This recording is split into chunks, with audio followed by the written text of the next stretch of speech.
नमस्कार, आम्ही बार्शी टेक्निकल हायस्कूलचे विद्यार्थी मी हर्षदा लोखंडे. माझं नाव उत्कर्ष मिश्काशी. आम्ही हा poly house agriculture poly house based केलेला आहे प्रयोग. या प्रयोगमध्ये आम्ही सोलार एनर्जीचा उपयोग करून पूर्ण प्रयोग ऑपरेट करणार आहोत.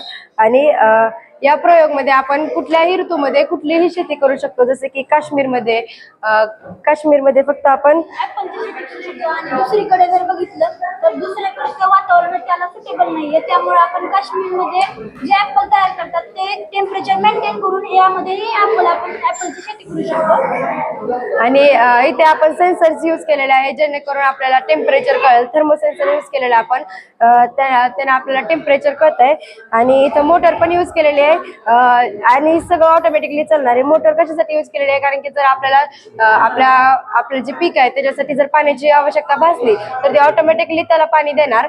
आणि इथं दाखवलं टेम्परेचर आणि इथं आपण बाहेरची ह्युमिडिटी पण चेक करतो. इथं जी खालती जी ह्युमिडिटी दाखवते, एकच मिनिट,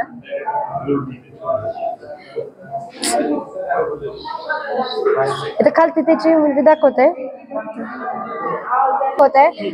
आणि आपण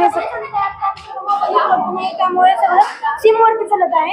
आणि याच्यामध्ये आपण कोणती बघू शकतो. तुम्ही ऐकलं जातं की पुण्यामध्ये किसन उत्पादन चालू केलंय, तर त्या पॉलिओचा आपण उपयोग केलेला आहे. आणि जर रिअल लाईफ मध्ये पॉलिओचा जर निर्माण करायचं असेल तर तुम्हाला हीटर, एसी आणि पंख्याची गरज पडेल.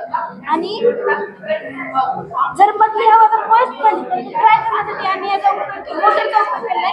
त्याद्वारे ते होतं. आणि जर मध्ये पाण्याची कमतरता भासली तर ऑटोमॅटिक ते सेन्सरच्या द्वारे मध्ये पाणी मोटरच्या द्वारे मध्ये पाणी दिलं जातं. आणि ह्याच्यामध्ये जर वर तापमान जर ढगाळ वातावरण झालं तयार झालं तर ह्या अँटिनाच्या द्वारे मध्ये काय चालू आहे.